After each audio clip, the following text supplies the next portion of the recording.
Second book chapter number 1 राष्ट्र निर्माण की चुनौतियां। राष्ट्र निर्माण की चुनौतियां नहीं, मैं कह रहा हूँ कि हमने नए राष्ट्र की चुनौतियों के बारे में पढ़ लिया था कि देश आजाद होने के बाद हमारे पास 3 प्रकार की चुनौतियां थी। उन चुनौतियों के लिए हमने क्या क्या कार्य किए उसके बारे में हमने पढ़ लिया था। आगे जो हमें पढ़ना था वो निकालो। ये विभाजन, विस्थापन, पुनर्वास। हाँ, पेज नंबर 8 पे ना, पेज नंबर 8 विभाजन, विस्थापन और पुनर्वास। अब ध्यान से बात को समझना, बीच में कोई भी डिस्कशन नहीं होगा और देखते जाओ समझते जाओ, ठीक। 14-15 अगस्त 1947 को एक नहीं बल्कि 2 राष्ट्र भारत और पाकिस्तान अस्तित्व में आए। हालांकि 1947 से पहले भारत और पाकिस्तान नामक कोई शब्द नहीं था, ब्रिटिश इंडिया कहा जाता था उस भूभाग को। लेकिन 14-15 अगस्त मध्यरात्रि से ये 2 नाम अस्तित्व में आए, भारत और पाकिस्तान, ठीक है। अंडरलाइन कर लेना जो मैं बात कहता रहूंगा कि ऐसा विभाजन के कारण हुआ ब्रिटिश इंडिया को भारत और पाकिस्तान के रूप में बांट दिया गया। क्या प्रॉब्लम यहाँ तक?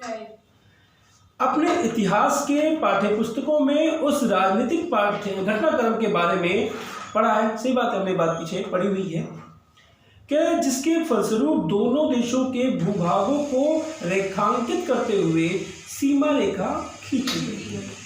ये हिस्सा पाकिस्तान का और ये हिस्सा भारत का। क्या मुस्लिम लीग ने, ध्यान से बंदा ये वर्ड जो है, ये राजनीतिक पार्टी थी ना एक। हाँ, इसको अब अंडरलाइन करो, मुस्लिम लीग।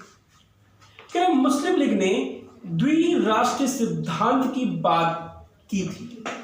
द्विराष्ट्रीय सिद्धांत, इसके बारे में मालूम है ना कि नहीं? दो राष्ट्र जो थे, जो मैंने स्टार्टिंग में भूमिका बताई थी। चलो ठीक है, आगे बढ़ते हैं कि मुस्लिम लीग ने द्विराष्ट्रीय सिद्धांत की बात कही थी। इस सिद्धांत के अनुसार भारत किसी एक कौम का नहीं बल्कि हिंदू और मुस्लिम नाम की 2 कौमों का देश था। यानी कि मुस्लिम लीग ने, मोहम्मद अली जिन्ना ने लाहौर अधिवेशन 1940 में एक बात कही और ये बात कही कि ये जो भारत है ये कोई एक कौम नहीं है, 2 कौम है। ये 2 प्रथाओं का कौम अलग है, हिंदू और मुस्लिम का ना। हाँ, हिंदू और मुस्लिम का। क्या मुस्लिम लीग ने मुसलमानों के लिए एक अलग देश यानी पाकिस्तान की मांग की। कांग्रेस ने द्विराष्ट्रीय सिद्धांत तथा पाकिस्तान की मांग का विरोध किया। बहरहाल सन 1940 के दशक में राजनीतिक मोर्चे पर कई बदलाव आए। कांग्रेस और मुस्लिम लीग के बीच राजनीतिक प्रतिस्पर्धा तथा ब्रिटिश शासन की भूमिका जैसी कई बातों का जोर रहा। नतीजन पाकिस्तान की मांग मान ली गई। यानी कि 1940 से जो व्यवस्था थी अगर देखा जाए तो बहुत ही डगमगा सी गई। मोहम्मद अली जिन्ना अड़ गए, पता नहीं मां की कसम खा ली थी उन्होंने, मुझको द्विराष्ट्रीय सिद्धांत चाहिए। अगर मैं बात कहूँ तो तर्क आप लोगों को मैंने बताया था कि उन्होंने कहा था कि भाषा, खान-पान, रहन-सहन, पहनावा इत्यादि से ये 2 सभ्यताएं अलग-अलग 2 सभ्यताएं हैं, 2 अलग-अलग सभ्यताएं हैं। इसलिए वो पाकिस्तान की मांग कर रहे थे। मुसलमानों के लिए एक अलग भूभाग की मांग कर रहे थे। पाकिस्तान का वो हुआ ना, तभी पाकिस्तान है।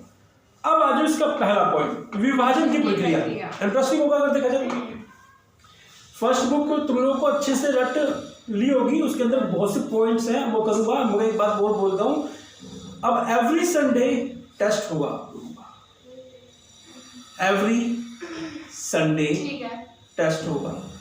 और तो मतलब कि परसों संडे अगर तुम लोग कहते हो तो मैं सोने पे सुहागा एक टेस्ट में बना दूं, एक प्रोफेशनल तरीके से, अच्छे तरीके से, कि मैं टेस्ट तुम लोगों का लूं। चैप्टर अब तुम लोग बताओ, 3 चैप्टर ले लो, फर्स्ट सेकंड थर्ड, ठीक नहीं है? 2 चैप्टर रखो सर अभी, पहला दूसरा। क्योंकि सर स्कूल में टेस्ट चल रहे हैं और दूसरा चैप्टर 8 मार्क्स। हाँ। तीसरा भी 8 मार्क्स का है, फिर उसके जितने भी हैं फर्स्ट बुक के वो 6 मार्क्स का है। तो फर्स्ट एंड सेकंड 2 चैप्टर का ठीक है। शॉर्ट स्कूल में भी टेस्ट चल रहे हैं ना। नहीं, मेरे नोट से सिर्फ मेरे नोट से नोट से हाँ सारे सुनो, मेरे जो क्वेश्चन होंगे फर्स्ट और सेकंड चैप्टर के वो मेरे नोट से ही 1 मार्क के क्वेश्चन आएंगे इसमें। उसमें अब कुछ भी हो सकता है। तो फिर इसमें से तो नहीं दोगे? नहीं, इसमें से नहीं। ठीक है फिर तो हम नोट्स ही बढ़िया से ठीक है नोट्स, और कल तक मैं फोटो कॉपी करवाता हूँ तेरे लिए। ठीक है हाँ, तो आ जाओ विभाजन की प्रक्रिया पे। पहला पॉइंट इसका, अगर मैं पॉइंट कहूँ तो क्या है विभाजन की प्रक्रिया। फैसला हुआ कि अब तक जिस भूभाग को इंडिया के नाम से जाना जाता था उसे भारत और पाकिस्तान नाम के 2 देशों के बीच में बांट दिया जाएगा। ये विभाजन दर्दनाक तो था ही, इस पर फैसला करना और अमल में लाना और भी कठिन था। यह तय हो गया था कि धार्मिक बहुसंख्यक को विभाजन का आधार बनाया जाएगा। फिर से रिपीट करो इस लाइन में ध्यान से सुनना। धार्मिक बहुसंख्या मतलब जहाँ जिस धर्म के लोग ज्यादा होंगे, तो धार्मिक बहुसंख्या को विभाजन का आधार बनाया जाएगा। इसके मायने ये थे कि जिन इलाकों में मुसलमान बहुसंख्यक थे, जिन इलाकों में मुसलमान बहुसंख्यक थे वे इलाके पाकिस्तान के भूभाग होंगे और शेष हिस्से भारत कहलाएंगे। याद रख लिया। आगे कह रहा है ये बात थोड़ी आसान जान पड़ती है, लेकिन असल में इससे कई किस्म की दिक्कतें थी। पहली बात तो अभी ध्यान से समझना, यहाँ से एग्जामिनर आप लोगों से पॉइंट पूछता है वर्ष में। पहली बात तो ये कि ब्रिटिश इंडिया में कोई एक भी इलाका ऐसा नहीं था जहां मुसलमान बहुसंख्यक हो। देख लो, एक भी इलाका ऐसा नहीं था जहां मुसलमान बहुसंख्यक हो। ऐसे 2 इलाके थे जहां मुसलमानों की आबादी ज्यादा थी। एक इलाका पश्चिम में था तो दूसरा इलाका पूर्व में था। आगे बढ़ते हैं। ऐसा कोई तरीका ना था कि इन दोनों इलाकों को जोड़कर एक जगह कर दिया जाए। होता नहीं कि भैया कि चलो ठीक है यहाँ से उठा के ये, या कोई नहीं, आप अब सारे इस हिस्से में आ जाओ, यहाँ के हिस्से के लोगों को हम वहां पर कर देंगे। यानी कि एक होता ना म्यूचुअल अंडरस्टैंडिंग के हिसाब से ऐसा कोई भी चीज नहीं हो पाई थी।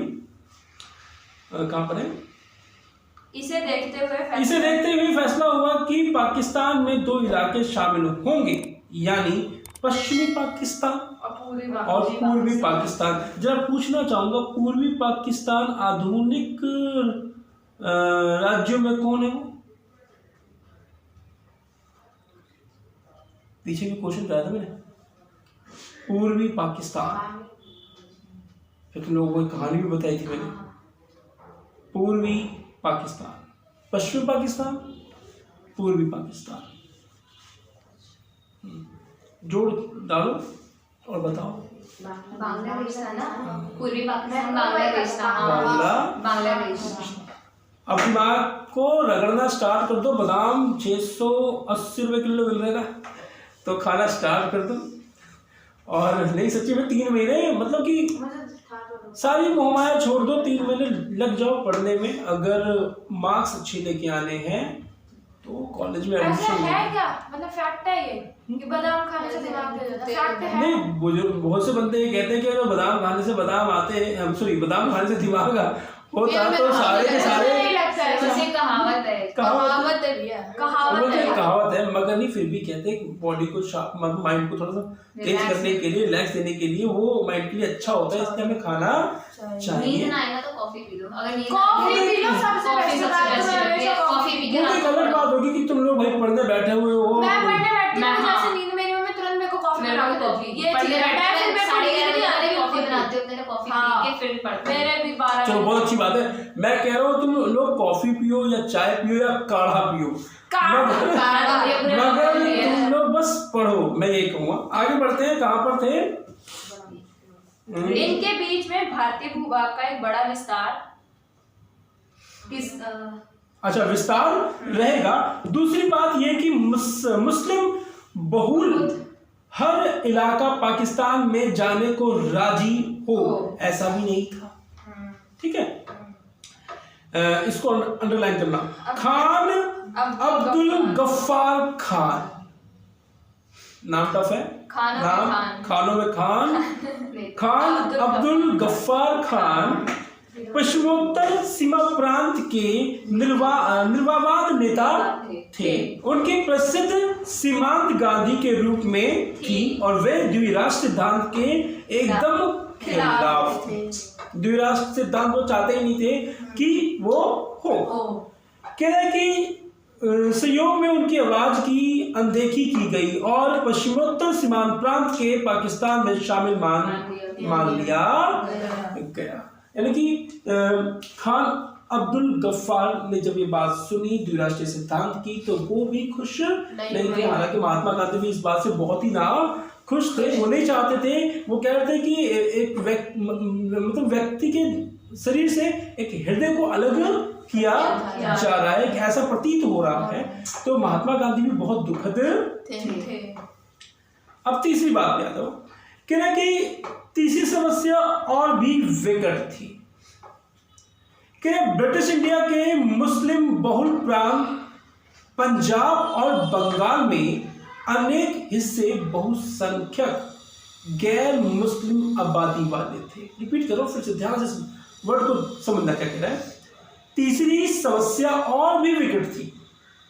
ब्रिटिश इंडिया के मुस्लिम बहुल प्रांत, मुस्लिम बहुल प्रांत पंजाब और बंगाल में अनेक हिस्से बहुसंख्यक गैर मुस्लिम आबादी वाले थे। यानी कि हिंदुओं का वहां पे संख्या ज्यादा थी। ऐसे में फैसला हुआ कि इन दोनों प्रांतों में भी बंटवारा धार्मिक बहुसंख्यकों के आधार पर होगा और इसमें जिले अथवा उसके निचले स्तर के प्रशासनिक हलके को आधार माना जाएगा। यानी कि देख लो, बंटवारा करना था। अब बंटवारे में उनको जो भी चीज अच्छी लग रही थी, होता है कि यार म्यूचुअल अंडरस्टैंडिंग से, भाई तेरा ये हिस्सा, तेरा मेरा ये हिस्सा, या मतलब कि हम इस आधार पर बंटवारा कर लेते हैं क्योंकि हमें मालूम बंटवारा तो होना ही है और बंटवारा करके हमें मानना है। तो उस आधार पे क्या 14-15 अगस्त 1947 की मध्य रात्रि तक यह फैसला नहीं हो पाया था। इसका मतलब यह हुआ कि आजादी के दिन तक अनेक लोगों को यह पता ही नहीं था कि वे भारत में हैं या पाकिस्तान में। उनको मालूम ही नहीं था। अगर देखा जाए तो बंटवारा हो गया। अब जिसका जहां घर जो जहां बैठा है उसको ये नहीं मालूम कि वो पाकिस्तान में बैठा है या भारत में बैठा है। ठीक है, पंजाब और बंगाल का बंटवारा विभाजन की सबसे बड़ी त्रासदी साबित हुआ। ठीक है, नेक्स्ट आ जाओ, पेज नंबर 9। इस समस्या से जुड़ी हुई चौथी और विभाजन की सबसे अबुझ कठिनाई कह रहा है कि अल्पसंख्यकों की थी। संख्या में जो कम, अल्पसंख्यक, सीमा के दोनों तरफ अल्पसंख्यक थे। सीमा देखो, सीमा के दोनों तरफ, ध्यान से बात को समझना। इस बात को, जो इलाके अब पाकिस्तान में हैं वहां लाखों की संख्या में हिंदू और सिख आबादी थी, जो पाकिस्तान का इलाका था। ठीक इसी तरह पंजाब और बंगाल के भारतीय भूभाग में भी लाखों की संख्या में मुस्लिम आबादी थी। दिल्ली और उसके आसपास के इलाकों में भी मुसलमानों की एक बड़ी आबादी थी। ये सब लोग एक तरह के शासक में थे। इन लोगों में पाया कि हम तो अपने ही घर में विदेशी बन गए। बात भूली गई ना, उनको मालूम ही नहीं था कि भैया वो हिंदुस्तान में रह रहे हैं या पाकिस्तान में रह रहे हैं। वो अपने ही घर में क्या हो गए, विदेशी बन गए। कि मैं यहाँ पे मेरा घर नहीं है, मैं विदेश में आया हूँ और मुझे अपने घर जाना है। दुखद था अगर मैं कहूँ तो ये सब चीजें कि जिस जमीन पर वे और उनके सॉरी बारिश हाँ यार, अच्छी बात है, आराम से पढ़ो। मैं तो कहता हूँ 2 घंटे तक होती है तो 2 हो घंटे। जाना फिर सीन किस बात का सीन? भैया मेरे घर पे पार्टी कुछ बात है। अच्छा हाँ यार, वो कहते हैं तुम लोगों के भाई का एक बहन का बर्थडे है, मेरी तरफ से विश कर देना दोनों को थप्पड़ मार के। और हाँ, मेरा भाई मुझे दुखी विश करा तो था चैट पे मैंने किया। क्या ऋतिक सर का भी मैसेज आया मेरे को, अच्छी बात है। क्या जिस जमीन पर वे और उनके पुरखे सदियों से आबाद रहे, उसी जमीन पर वे विदेशी बन गए थे। वो और उनके बुजुर्ग क्या ना पुरखे, उनके मतलब दादा परदादा पीढ़ी की पीढ़ी वो रही है, वहीं पर वो क्या हो गए? विदेशी बन गए थे। जैसे ये बात साफ हुई कि देश का बंटवारा होने वाला है, वैसे ही दोनों तरफ के अल्पसंख्यकों पर हमले होने लगे। कोई भी इस बात का अनुमान नहीं लगा सकता था कि ये समस्या विकट रूप धारण करने जा रही है। इस कठिनाई से उभरने के लिए किसी के पास कोई योजना नहीं थी। शुरू में लोग बात तो नेता यही मानकर चल रहे थे कि हिंसा की घटनाएं अस्थायी हैं और जल्द ही इनको काबू कर लिया जाएगा, लेकिन बड़ी जल्दी हिंसा नियंत्रण से बाहर हो गई। दोनों तरफ के अल्पसंख्यकों के पास एकमात्र रास्ता यही बचा कि वे अपने अपने घरों को छोड़ दें। कई बार तो उन्हें ऐसा चंद घंटों की मोहलत के भीतर करना पड़ा।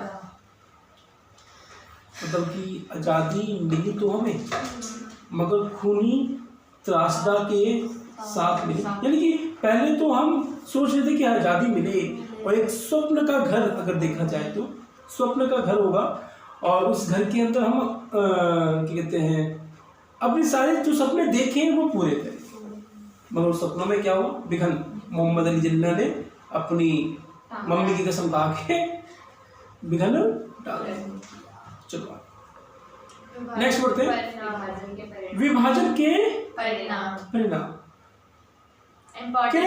हाँ, के सन 1947 में बड़े पैमाने पर एक जगह की आबादी दूसरी जगह जाने को मजबूर हुई थी। एक लंबे समय से लोग रह रहे थे, मगर अब ऐसा दौर आ गया था कि अब भागना पड़ेगा।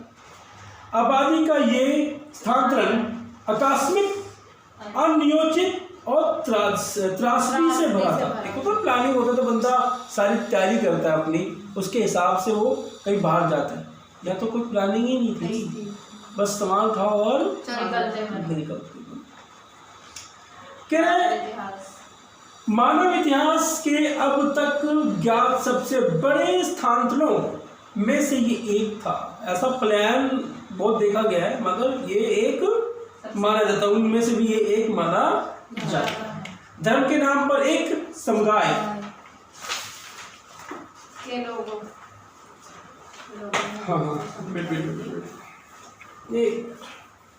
भैया गांधी जी कितने सुंदर लग रहे हैं।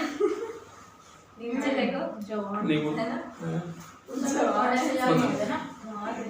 मतलब हर व्यक्ति अपने टाइम में जवान होगा, ऐसी बात नहीं।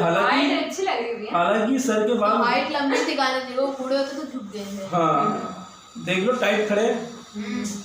ये सुनो अब नहीं, अब उस पर मत जाओ, बाद में बात करेंगे।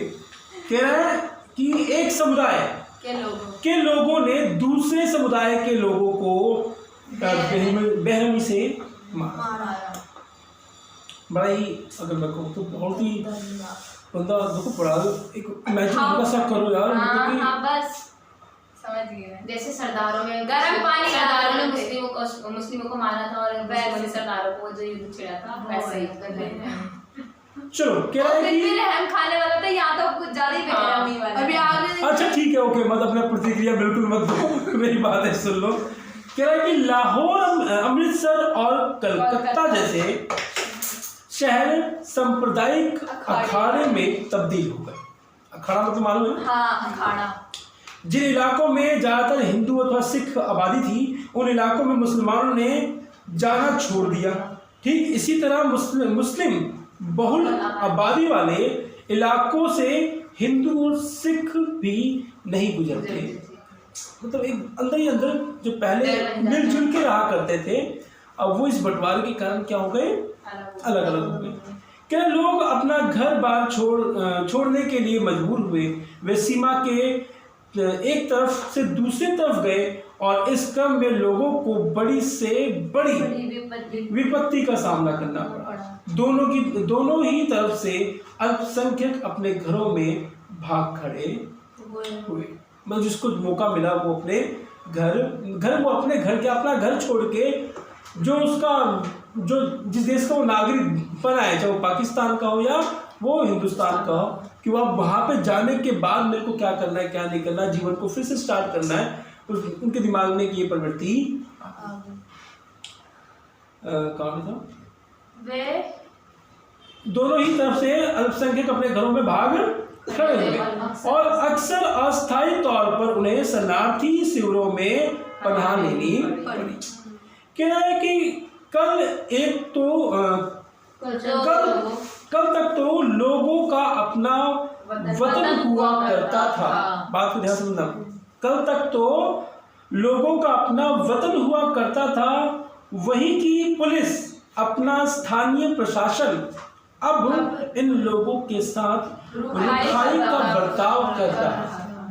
यानी कि कल वो लोग अपने थे, लेकिन आज वही लोग हम पर आए हो गए।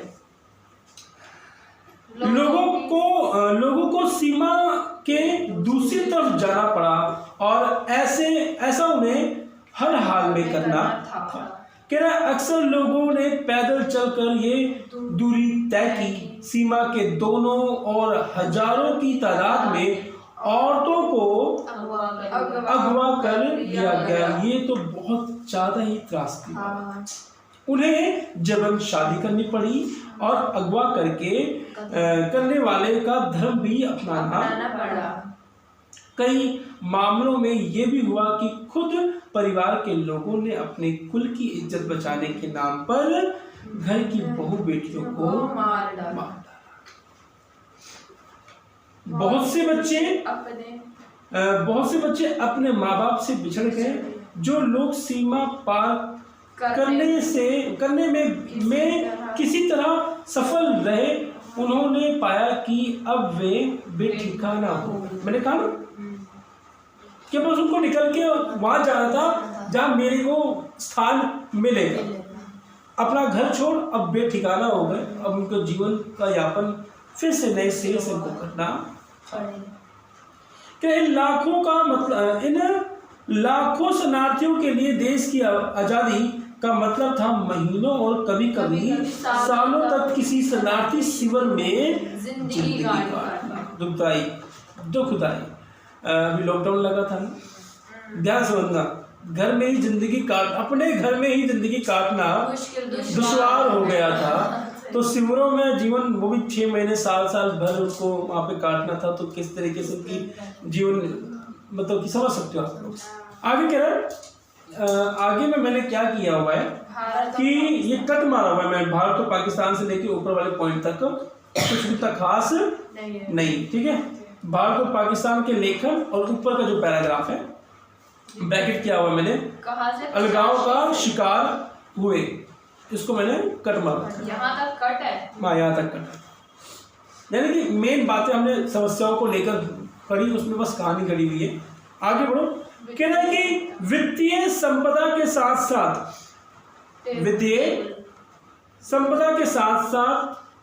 टेबल क्या होता है?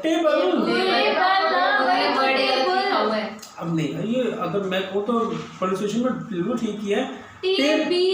हाँ, वो टेबल इंग्लिश में अगर बोल, हिंदी में टेबल का नाम दिया हुआ है, तो जज्बाती मत हो। टेबल समझ लो बड़े चलता है। कुर्सी, टाइपराइटर और पुलिस के वाद्य यंत्रों तक का बंटवारा हुआ था। इंसानों भैया बहुत ज्यादा नहीं हो रहा है? फिर तुम लोग टोपी पहन के नहीं है ना? वेरी गुड, यस, मजा आएगा। जाओ, पहले तो बोला है ही नहीं, तो पहले कहा बस मैं बोलूं भाई। चलो सुनो आगे। कोई नहीं, बैग का फाड़ के डाल मेरे तो बैग ध्यान सुनो। कह रहे सरकारी और रेलवे के कर्मचारियों का भी बंटवारा हुआ। अब तक साथ साथ रहते आए दो समुदाय का ये एक हिंसक और भयावह विभाजन था। अनुमान किया जाता है कि विभाजन के कारण 80 लाख लोगों को अपना घर बार छोड़कर सीमा पार जाना पड़ा। विभाजन की हिंसा में तकरीबन 5 से 10 लाख लोग ने अपने जान गंवाई। आंकड़ा दिया हुआ है, कम नहीं है आंकड़ा जो देखा जाए। प्रशासनिक मुश्किल और वित्तीय कठिनाई के अतिरिक्त विभाजन के साथ कुछ और ज्यादा गहरे मुद्दे जुड़े हुए। भारत के नेता द्विराष्ट्रीय सिद्धांत के यकीन नहीं रखते थे। भारत ने कभी विश्वास नहीं रखा द्विराष्ट्रीय सिद्धांत में। बहरहाल विभाजन तो धर्म के आधार पर ही हुआ था। क्या इस वजह से भारत अपने आप एक हिंदू राष्ट्र बन गया? क्वेश्चन टैग दिया हुआ है, मैं फिर से रिपीट कर रहा हूँ लाइन को। कह रहा है कि बहरहाल विभाजन तो धर्म के आधार पर हुआ। क्या इस वजह से भारत अपने आप एक हिंदू राष्ट्र बन गया? विभाजन के दौरान बड़ी संख्या में मुस्लिम आबादी पाकिस्तान चली। इसके बावजूद 1951 के वक्त भारत की कुल आबादी में 12% मुसलमान थे। फॉर एग्जाम्पल छोटा सा आंकड़ा, अगर 100 लोग हैं तो 100 लोगों में 12 लोग मुसलमान। बंटवारे होने के बाद तो 12% भी अगर मैं कहूँ तो एक संख्या है, एक अच्छी संख्या है। 100 में अगर मैं 12% की बात करूँ क्या ऐसे में सवाल यह था कि भारत अपने मुसलमान नागरिकों तथा दूसरे धार्मिक अल्पसंख्यकों मसलन सिख, ईसाई, जैन, बौद्ध, पारसी और यहूदियों के साथ क्या बर्ताव करे। अब ये तो क्वेश्चन बहुत बड़ा बन गया कि भारत लोकतांत्रिक देश, धर्मनिरपेक्ष राज्य अगर मैं कहूँ देश, विभिन्न धर्मों का समावेश, आज़ादी मिली तो धर्म के नाम पर मिली, मतलब कि सभ्यता को बांट कर मिली। हिंदू और मुसलमान ये दो धर्म के टैग आए ना। विभाजन हो गया तो घर अपने घर की तरफ देखा गया तो विभिन्न धर्मों के लोग तो मेरे घर में ऑटोमेटिकली विद्यमान। पाकिस्तान का तो एक कॉन्सेप्ट हो गया ना मुसलमान, ठीक है। हिंदुस्तान में देखा गया तो भैया विभिन्न धर्मों के लोग। तो अब ये हिंदुस्तान क्या करे? पारसी, हिंदू, पारसी, सिख, ईसाई, सिख, जैन और ये मुस्लिम, बौद्ध, ये धर्म जो हमारे साथ थे बंटवारे के बाद हमारे साथ हैं, तो अब इनके साथ भारत किस तरीके का बर्ताव? ध्यान से देखना, आगे सुनो इस बात को। क्या बंटवारे के कारण हिंदू और मुसलमानों के बीच तनाव पहले से ही कायम था। इस संघर्षों के साथ प्रतिष्ठा और राजनीतिक हित जुड़े थे। मुस्लिम लीग का गठन मुख्य रूप से औपनिवेशिक भारत में मुसलमानों की हितों की रक्षा के लिए हुआ था। मुस्लिम लीग का जो उदय हुआ था मुसलमानों के हितों को लेकर हुआ था। क्या हित को लेकर हुआ था? मतलब पूरे, मतलब ऐसा हित जिसमें त्रासदी ही थी अगर देखा जाए तो ऐसा हित को मैं हित नहीं मानता। क्या मुस्लिम लीग मुसलमानों के लिए एक अलग राष्ट्र की मांग करने में के एतबार से अग्रणी थी। ठीक इसी तरह कुछ और संगठन भी थे जो भारत को हिंदू राष्ट्र बनाने के लिए हिंदुओं को लामबंद करने की कोशिश में लगे थे। लामबंद करने का मतलब यह है कि जो मैं सोच रहा हूँ उसको करने में वो तुम भी सोचो, तो सोचने के लिए मैं तर्क दूंगा ना। माइंड वॉश करूंगा तुम्हारा कि मेरी तरह जो सोच है तुम्हारी भी बन जाए। लामबंद करना मतलब कि इसको मैं कह सकता हूँ, लामबंद मतलब संख्या बनाना। मेरी सोच की संख्या अगर बनी रहेगी और वो मेरे पीछे खड़ी रहेगी तभी तो ठीक रहेगा ना। तो आगे कह रहा है कि लामबंद करने की कोशिश में लगे थे। बहरहाल भारत की कौमी सरकार के अधिकार नेता सभी नागरिकों को समान दर्जा देने के हामी थे। यानी कि भारत की सरकार सबको समानता देना चाहती थी। चाहे नागरिक किसी भी धर्म का हो, वे भारत को एक ऐसे राष्ट्र के रूप में नहीं देखना चाहते थे जहां किसी एक धर्म के अनुयायियों को दूसरे धर्मावलंबियों, पेज नंबर 14 के ऊपर वरीयता दी जाए, यानी कि एक औहदा दिया जाए कि ये श्रेष्ठ है। ऐसा भारत के लोग नहीं चाहते थे। कह रहे अथवा किसी एक धर्म के विश्वासियों के मुकाबले बाकियों को हीन समझा जाता हो। वे मानते थे कि नागरिक चाहे जिस धर्म को माने उसका दर्जा बाकी नागरिकों के बराबर होना चाहिए। नागरिकता की कसौटी धर्म को नहीं बनाना चाहिए, नहीं बनाया जाना चाहिए। हमारे नेतागण धर्मनिरपेक्ष राज्य के आदर्श के हिमायती थे। उनके इस आदर्श की अभिव्यक्ति भारतीय संविधान में हुई। यानी कि अगर तक अभी हमने पढ़ा कॉन्सेप्ट क्लियर हुआ कि नहीं हुआ है कि किस तरीके से इसके मोस्ट इंपॉर्टेंट क्वेश्चन बनते हैं, तो वो तो मैं कराऊंगा। मगर सेकंड बुक हम इसी से खत्म करें तो बहुत बढ़िया होगा। और तुम लोग कह रहे हो रेगुलर क्लास की, तो MWF में जब मुझे टाइम मिल जाएगा, ठीक है, मैं ग्रुप पोल्सिंस के ग्रुप में ऐड हो चुकी हूँ। नहीं, ये नहीं है अभी, ऐड मैं करूँगा जब मुझे टाइम मिलेगा। मैं तभी क्लास में TTS में ही रहेगी, संडे हमारा संडे टेस्ट सेशन रहेगा। MWF में जब सर की क्लास नहीं होगी, अकाउंटेंसी की कहते हैं, तो ये बात उसको कौन बताएगा पलक को कि संडे को टेस्ट है? ग्रुप में डालोगे? मैं ग्रुप में आ जाता हूँ संडे को क्या टेस्ट है, क्या है 2 चैप्टर का, 2 चैप्टर्स का प्रॉब्लम बनाऊंगा, एक टेस्ट, ठीक है, उस हिसाब से काम करेंगे। और मैं डाल दूँगा, पता नहीं वो आती है नहीं आती ऑटोमेटिकली। छुट्टी प्लीज़ कोई ना मारे। अगर मैं एक बात कह रहा हूँ, अगर छुट्टी किसी को मारनी है ना तो फिर 4 छुट्टी मार लो, 5 छुट्टी मार लो एक साथ, 6 की 6 सारी छुट्टी एक ही साथ मार लो, वो बढ़िया रहेगा। क्योंकि फिर उसका मिस हो जाता तो फिर समझ नहीं आता उसको। अब वही बात है, मैं चाहता हूँ कि यार एक साथ लेके चलूँ ना। अगर ऐसा होता है कि तुम्हें बीच में नहीं आना तो यही कर लो कि वो सारे छुट्टी मार, फिर एक दिन आपको फोन करके बोलते फलाना आज हम नहीं आ रहे। हाँ बिल्कुल, बात कर दो, मैं क्लास एडजस्ट कर लूँगा कि भैया मैं को कब देनी है, MWF में कौन सी क्लास देनी है। यानी कि सारे के सारे अवेलेबल रहो यार। अभी बच्चे और ऐड होंगे तो वो बढ़िया रहेगा, उनके लिए अलग बैच में आ दूँगा, एक अलग बात है, कंबाइंड बिल्कुल नहीं हो रहा तुम्हारे साथ, उनको अलग कर दूंगा।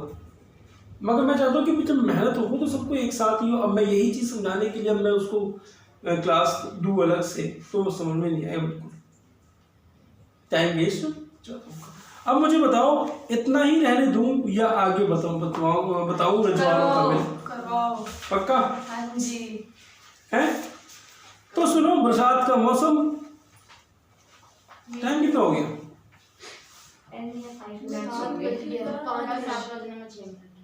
तो बहुत टाइम है, अभी तक पहला ग्राफ खत्म हो जाएगा। रजवाड़ों का विलय।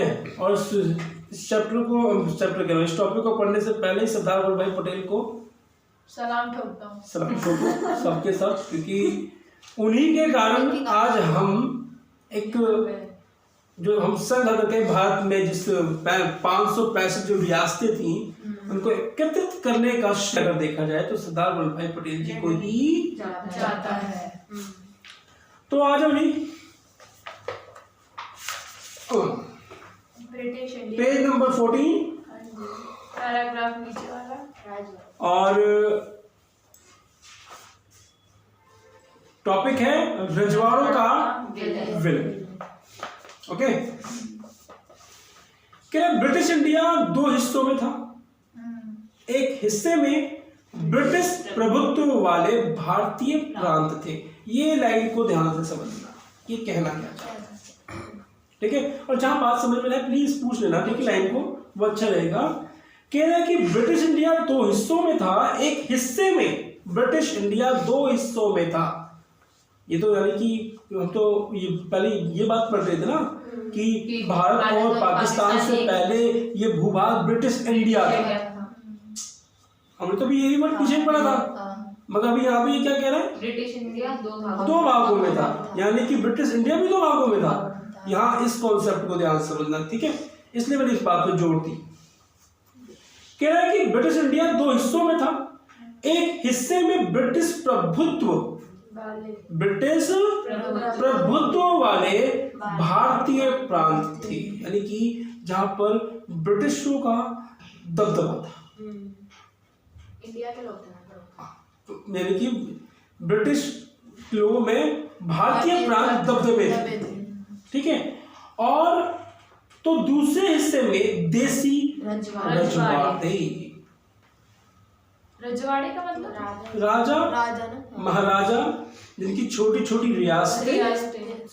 अगर मैं कहूँ जैसे आज रमेश नगर, बाई नगर, एक एग्जांपल के तौर पर कह रहा हूँ, तो आज सबका ये एक इलाका होगा किसी का, रजवाड़ा टाइप का। अगर मैं कहूँ तो मोती नगर का, जिसको मोती नगर रजवाड़े की तो रानी, अगर मैं कहूँ कि महारानी है वहाँ की, एक बात कह रहा हूँ, तो अलग अलग रजवाड़ों के रियासतें, और वो रियासतें कितनी थी, 565। तो ये एक तरफ रजवाड़ों का, और दूसरी तरफ जिस पर ब्रिटिश का दबदबा प्रभुत्व था, इंडिया के प्रांतों का। तो ये दो भागों में बढ़ गए, ठीक है। आगे कह रहा है ब्रिटिश प्रभुत्व वाले, अच्छा, ब्रिटिश प्रभुत्व वाले भारतीय प्रांतों पर अंग्रेजी सरकार का सीधा नियंत्रण था। फिर से रिपीट, ब्रिटिश प्रभुत्व वाले भारतीय प्रांतों पर अंग्रेजी सरकार का क्या था, सीधा नियंत्रण था। रजवाड़ों पे नहीं था, रजवाड़ों पे नहीं था। जो यहाँ तक जो बात कह रहा है। दूसरी तरफ छोटे बड़े आकार के कुछ और राज्य थे, इन्हें रजवाड़ा कहा जाता था। रजवाड़ों पर राजाओं का शासन था। किसका? राजाओं का शासन था। राजाओं ने ब्रिटिश राज की अधीनता या कहें कि सर्वोच्चता सत्ता स्वीकार कर रखी थी, और इसके अंतर्गत वे अपने राज्य के घरेलू मामलों का शासन चलाते थे, यानी कि ब्रिटिश के साथ जुड़ के। मगर ऐसा नहीं कि राजा महाराजा जो थे वो सारे के सारे ब्रिटिश के अंडर में ही थे, ऐसा नहीं था। कुछ ने अपना अस्तित्व अलग बना रखा था। अंग्रेजी प्रभुत्व के अंतर्गत आने वाले भारतीय साम्राज्य के 1/3 हिस्से में रजवाड़े कायम थे। प्रत्येक 4 भारतीयों में से एक किसी न किसी रजवाड़े की प्रजाति, यानी एक रजवाड़े में 4 में से एक भारतीय हुआ करते। क्या समस्या क्या है कि आजादी के तुरंत पहले अंग्रेजी शासन ने घोषणा की। यहाँ पे ध्यान से, इसको बता रखा मैंने वैसे तुम लोगों को, ये मालूम है कि तुम लोगों को नहीं, हमने नहीं पढ़ा इसके बारे में।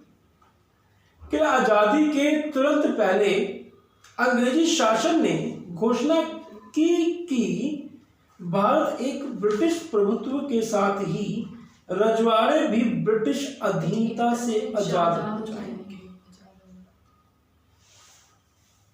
लाइन को फिर से रिपीट कर रहा हूं। आजादी से पहले पाकिस्तान और हिंदुस्तान दो शब्द आने से पहले ये भूभाग ब्रिटिश इंडिया था, मगर ब्रिटिश इंडिया को भी दो भागों में बांटा गया था।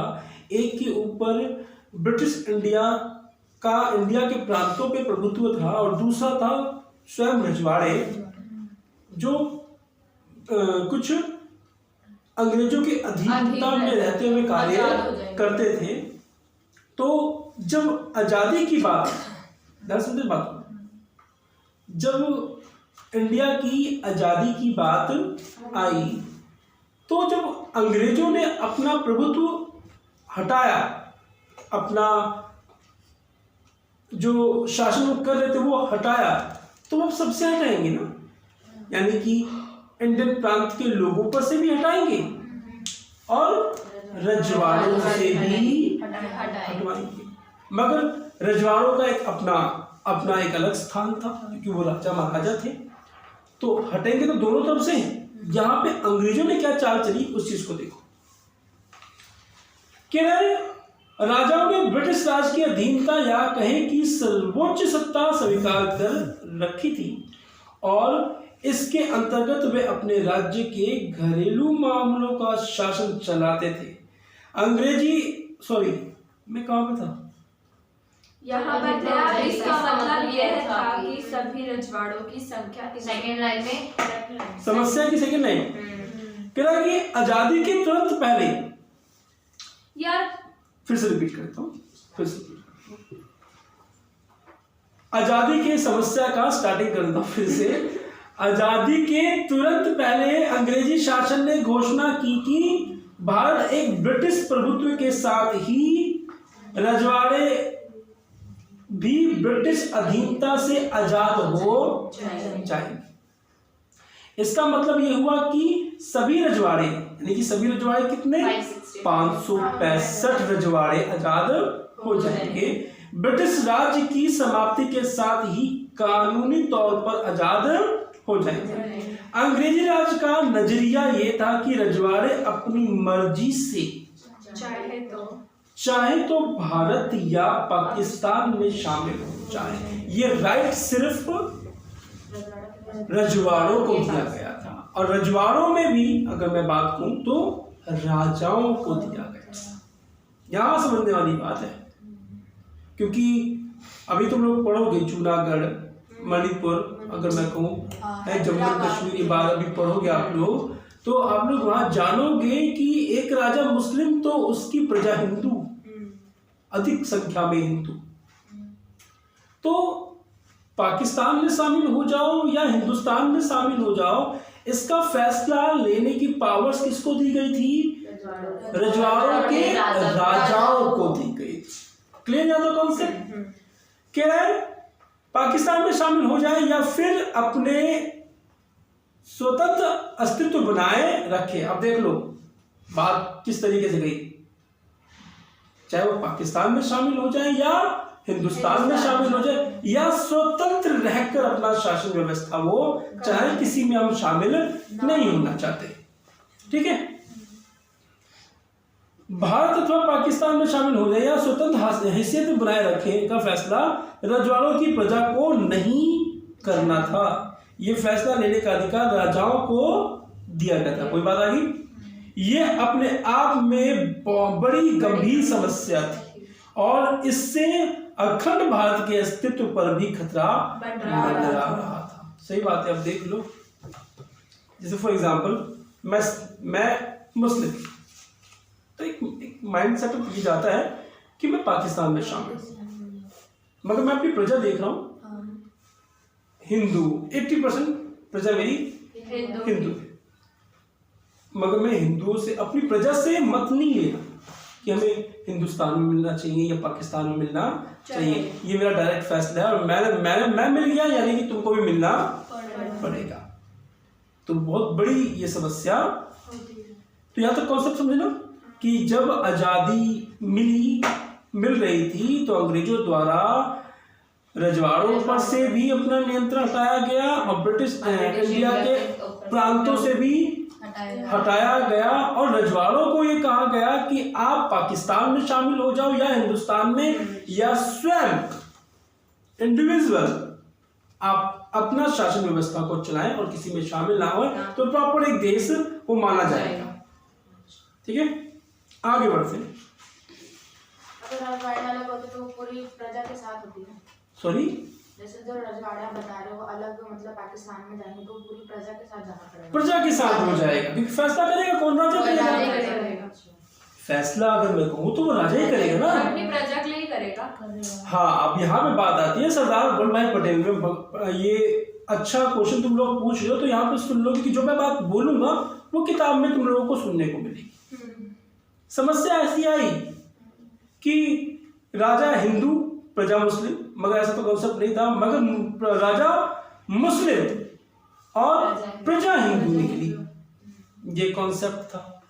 इस समस्या को भी आंका गया, देखा गया, मगर सरदार वल्लभ भाई पटेल ने बहुत ही सूझबूझ के साथ, कहते हैं साम दंड, क्या बोलते हैं इसको, कहते हैं दंड भेद नीति, कुछ ऐसी साम दंड भेद नीति, हाँ, साम दंड भेद, हर प्रकार की नीतियों का इस्तेमाल करते हुए आजादी से पहले और उसके बाद में 565 रियासतों में कई ज्यादा रियासतें अगर देखा जाए तो सरदार वल्लभ भाई पटेल ने भारत में विलय कर दिए। कुछ तो रजवाड़े ऐसे थे जो स्वयं भारत में मिलना चाहते थे, उन्होंने सोचा कुछ नहीं, स्वयं भारत के साथ मिलना चाहते थे। मगर कुछ रजवाड़े ऐसे थे, हैदराबाद, मणिपुर, मिजोरम थे, जूनागढ़ और जम्मू एंड कश्मीर, ये एक ऐसी रियासतें, बड़ी बड़ी रियासतें थी। क्योंकि देखो रियासत वर्ड का यूज कर रहा हूँ, रियासत छोटी भी थी और बड़ी भी थी। तो जो बड़ी बड़ी रियासतें थी उनका दबदबा था, अगर मैं कहूँ तो बड़ी बड़ी रियासतों का दबदबा था, तो वो अपने हक पे थी, वो अपना स्वार्थ देख रही थी, कहाँ में फायदा ज्यादा मिल सकता है। तो इन सारी समस्याओं को दूर किसने किया? सरदार वल्लभ भाई पटेल ने। और 565 रियासतों को जिस तरीके से रजवाड़ों में भारत में विलय करना था, उन्होंने विलय किया। ऐसा नहीं कि 1947 में सारे के सारे ये एक साथ हो गए, नहीं, इनको भी विलय करने में टाइम लगा, समय लगा, और धीरे धीरे जाकर इनको हमने विलय किया। पोल साइंस में मैं नहीं कहता कि जब मैं पढ़ाऊँ तो उबासी आ जाए, एक अलग बात है, अभी तो नहीं है, धीरे धीरे अभी तो ट्रेंड हो जाएगी। क्यों क्या है ये मूछों वाले अंकल? नहीं, मैं कुछ छाप दिखा रही थी किसी की नकल में, काले वाले में, ये देखो वही छाप लग रही है मुझे। नहीं, सरदार वल्लभ भाई पटेल खड़े हुए हाँ, पेज नंबर 17 पे, वाइट कुर्ते वाली, हाँ जी, वाले, ठीक है। चलो जी आगे ये क्या वो बनाना स्टैचू, हाँ, यूनिटी ऑफ स्टैचू इन्हीं का। क्या समस्या ने जल्द ही अपने तेवर दिखाने शुरू कर दिए। मैं इनको करेक्ट करता हूँ। कह रहा है इससे अखंड भारत के अस्तित्व पर खतरा मंडरा रहा था, और समस्या ने, बीच में कोई लाइन तो नहीं है ना? नहीं। समस्या ने जल्द ही अपने तेवर दिखाने शुरू किए। सबसे पहले त्रावणकोर के राजा ने अपने राज्य को आजाद रखने की घोषणा की। लो जी, पसीने छुड़वा दिए भारत और पाकिस्तान के इस बंदे ने। कहता कि मैं आजाद रहूंगा, मैं किसी में शामिल नहीं रहूंगा। तो क्या हुआ कि इसमें ना सरदार वल्लभ भाई पटेल ने एक अच्छी भूमिका निभाई। कितना राजाओं को भी पोटा इन्होंने अच्छे तरीके से, राजाओं को भी पोटा, कहते बोतल में उतारना कि आप अपनी जनता के लिए हो, जनता से आप लोग चुनाव कराओ, मतलब कि एक तरह से मक्खन लगा मैं कहूँ तो कि चुनाव भाई फैसला तो मेरा ही है, मगर एक राजा के मन में ये घुसाना कि आप राजा हो और आपको प्रजा के हित के लिए सोचना है, और प्रजा की आवाज आपकी ही आवाज है। अगर देखा जाए प्रजा की इच्छा आपकी इच्छा, अगर देखा जाए तो बहुत से राजाओं ने अपने रजवाड़े में चुनाव करवाए कि हमें चुनाव, मतलब कि फैसला जाना गया जनता से कि जनता किस में खुश है, पाकिस्तान में कुछ ज्यादा खुश है या हिंदुस्तान में ज्यादा खुश है। तो ये जो समस्या थी, इन्होंने पांव फैलाना अपना स्टार्ट कर दिया, और त्रावणकोर के राजा ने पहला बम फोड़ दिया कि भैया मैं तो अकेला रहूंगा, ना तो मेरे को पाकिस्तान से मतलब, ना हिंदुस्तान से मतलब। आ गया। कह रहे अगले दिन हैदराबाद के निजाम ने ऐसी ही घोषणा कर दी। देख लो, हैदराबाद के निजाम जी, इनके बारे में पढ़ोगे, क्वेश्चन प्रॉपर मिलेगा इसका। घोषणा की, कुछ शासक मसलन भोपाल के नवाब संविधान सभा में शामिल नहीं होना चाहते थे और रजवाड़ों के शासकों ने रवैये से ये बात साफ हो गई कि आजादी के बाद हिंदुस्तान कई छोटे छोटे देशों की शक्ल में बढ़ जाने वाला है। हैदराबाद आज अगर मैं कहूँ अस्तित्व में एक देश होता छोटा सा, बीच में जूनागढ़ एक छोटा सा देश होता, अगर मैं कहूँ तो मणिपुर एक छोटा सा अपना एक देश अस्तित्व रखता। तो एक कहा जाता है कि पूरा, इसी किताब में एक लाइन आएगी कि पूरा भारत एक चाय की छन्नी के समान दिखता, चाय की छन्नी के समान दिखता कि भैया हर आधे पौने घंटे के बाद वीजा लग रहा है। कितने वीजा बनाए इंसान, ठीक है। तो इसीलिए तो कह रहा है कि लोकतंत्र का भविष्य अंधकार में जान पड़ रहा था। सही बात है। अगर मैं कहूँ तो इमेजिन करो कि ये पूरा भारत, अगर इसी भारत में कई देश होते थे, रजवाड़े अगर देखा जाए तो देश का नाम दे दो, अगर मैं कहूँ तो एक अलग देश जहाँ पे हमारी कोई मान्यता ना हो, तो हम ये कह सकते हैं अलग देश। तो हिंदुस्तान के अस्तित्व में खतरा था। हाँ, थैंक यू।